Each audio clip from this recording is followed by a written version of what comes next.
باب 11۔ پھر ایسا ہوا کہ وہ کسی جگہ دعا کر رہا تھا۔ جب کر چکا تو اس کے شاگردوں میں سے ایک نے اس سے کہا، اے خداوند، جیسا یوحنا نے اپنے شاگردوں کو دعا کرنا سکھایا تو بھی ہمیں سکھا۔ اس نے ان سے کہا، جب تم دعا کرو تو کہو، اے باپ، تیرا نام پاک مانا جائے، تیری بادشاہی آئے، ہماری روز کی روٹی ہر روز ہمیں دیا کر، اور ہمارے گناہ معاف کر، کیونکہ ہم بھی اپنے ہر قرض دار کو معاف کرتے ہیں، اور ہمیں آزمائش میں نہ لا۔ پھر اس نے ان سے کہا، تم میں سے کون ہے جس کا ایک دوست ہو اور وہ آدھی رات کو اس کے پاس جا کر اسے کہے، اے دوست، مجھے 3 روٹیاں دے، کیونکہ میرا ایک دوست سفر کر کے میرے پاس آیا ہے اور میرے پاس کچھ نہیں کہ اس کے آگے رکھوں، اور وہ اندر سے جواب میں کہے، مجھے تکلیف نہ دے، اب دروازہ بند ہے اور میرے لڑکے میرے پاس بچھونے پر ہیں، میں اٹھ کر تجھے دے نہیں سکتا۔ میں تم سے کہتا ہوں کہ اگرچہ وہ اس سبب سے کہ اس کا دوست ہے اٹھ کر اسے نہ دے، تو بھی اس کی بے حیائی کے سبب سے اٹھ کر جتنی درکار ہیں اسے دے گا۔ پس میں تم سے کہتا ہوں، مانگو تو تمہیں دیا جائے گا، ڈھونڈو تو پاؤ گے، دروازہ کھٹکھٹاؤ تو تمہارے واسطے کھولا جائے گا، کیونکہ جو کوئی مانگتا ہے اسے ملتا ہے، اور جو ڈھونڈتا ہے وہ پاتا ہے، اور جو کھٹکھٹاتا ہے اس کے واسطے کھولا جائے گا۔ تم میں سے ایسا کون سا باپ ہے کہ جب اس کا بیٹا روٹی مانگے تو اسے پتھر دے، یا مچھلی مانگے تو مچھلی کے بدلے اسے سانپ دے، یا انڈا مانگے تو اس کو بچھو دے؟ بس جب تم برے ہو کر اپنے بچوں کو اچھی چیزیں دینا جانتے ہو، تو آسمانی باپ اپنے مانگنے والے کو روح القدس کیوں نہ دے گا۔ پھر وہ ایک گونگی بدروح کو نکال رہا تھا، اور جب وہ بدروح نکل گئی تو ایسا ہوا کہ گونگا بولا، اور لوگوں نے تعجب کیا۔ لیکن ان میں سے بعض نے کہا، یہ تو بدروحوں کے سردار بال-زبول کی مدد سے بدروحوں کو نکالتا ہے۔ بعض اور لوگ آزمائش کے لیے اس سے ایک آسمانی نشان طلب کرنے لگے، مگر اس نے ان کے خیالات کو جان کر ان سے کہا، جس سلطنت میں پھوٹ پڑے وہ ویران ہو جاتی ہے، اور جس گھر میں پھوٹ پڑے وہ برباد ہو جاتا ہے، اور اگر شیطان بھی اپنا مخالف ہو جائے تو اس کی سلطنت کس طرح قائم رہے گی؟ کیونکہ تم میری بابت کہتے ہو کہ یہ بدروحوں کو بال-زبول کی مدد سے نکالتا ہے، اور اگر میں بدروحوں کو بال-زبول کی مدد سے نکالتا ہوں تو تمہارے بیٹے کس کی مدد سے نکالتے ہیں؟ پس وہی تمہارے منصف ہوں گے۔ لیکن اگر میں بدروحوں کو خدا کی قدرت سے نکالتا ہوں تو خدا کی بادشاہی تمہارے پاس آ پہنچی۔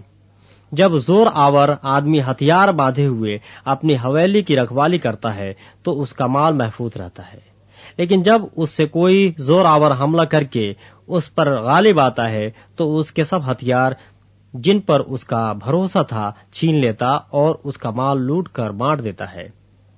جو میری طرف نہیں وہ میرے خلاف ہے، اور جو میرے ساتھ جمع نہیں کرتا وہ بکھیرتا ہے۔ جب ناپاک روح آدمی میں سے نکلتی ہے تو سوکھے مقاموں میں آرام ڈھونڈتی پھرتی ہے، اور جب نہیں پاتی تو کہتی ہے کہ میں اپنے اسی گھر میں لوٹ جاؤں گی جس سے نکلی ہوں، اور آ کر اسے جھڑا ہوا اور آراستہ پاتی ہے۔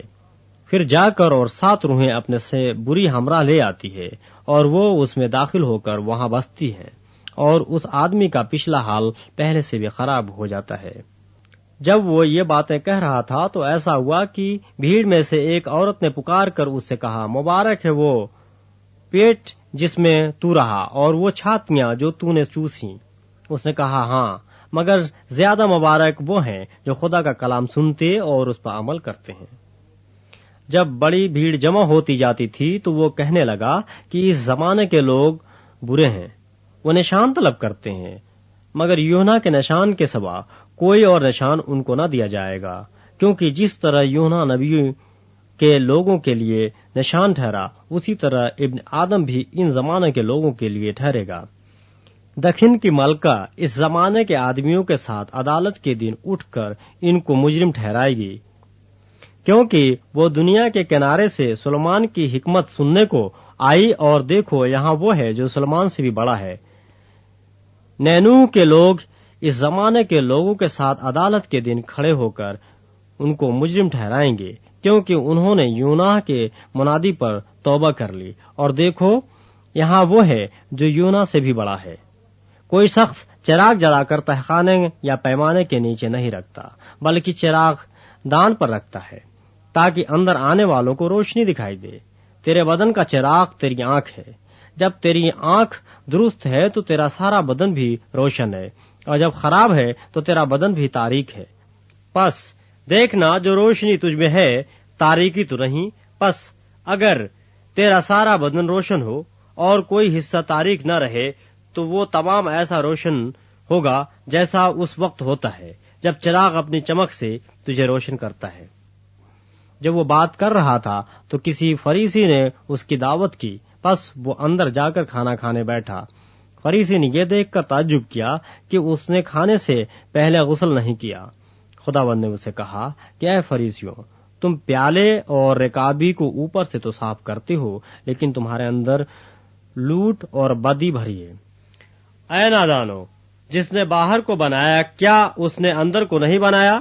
ہاں، اندر کی چیزیں خیرات کر دو تو دیکھو سب کچھ تمہارے لیے پاک ہوگا۔ لیکن اے فریسیو، تم پر افسوس کہ پودینے اور سداب اور ہر ایک ترکاری پر ایک کی دیتے ہو اور انصاف اور خدا کی محبت سے غافل رہتے ہو۔ لازم تھا کہ یہ بھی کرتے اور وہ بھی نہ چھوڑتے۔ اے فریسیو، تم پر افسوس کہ تم عبادت خانوں میں اعلیٰ درجے کی کرسیاں اور بازاروں میں سلام چاہتے ہو۔ تم پر افسوس، کیونکہ تم ان پوشیدہ قبروں کے مانند ہو جن پر آدمی چلتے ہیں اور ان کو اس بات کی خبر نہیں۔ پھر شرع کے عالموں میں سے ایک نے جواب میں اس سے کہا، اے استاد، ان باتوں کے کہنے سے تو ہمیں بھی بے عزت کرتا ہے۔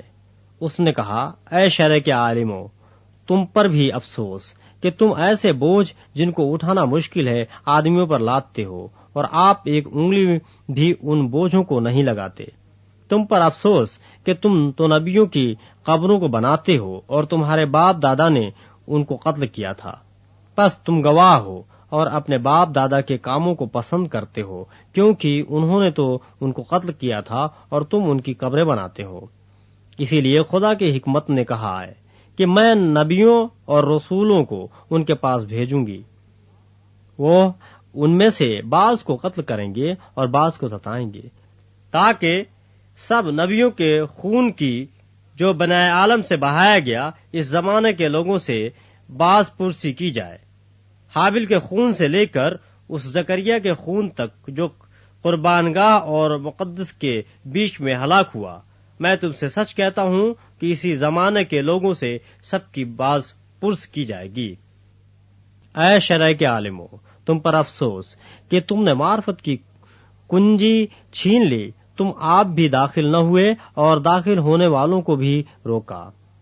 جب وہ وہاں سے نکلا تو فقیہ اور فریسی اسے بے طرح چمٹنے اور چھیڑنے لگے تاکہ وہ بہت سی باتوں کا ذکر کرے اور اس کے گھات میں رہے تاکہ اس کے منہ کی کوئی بات پکڑے۔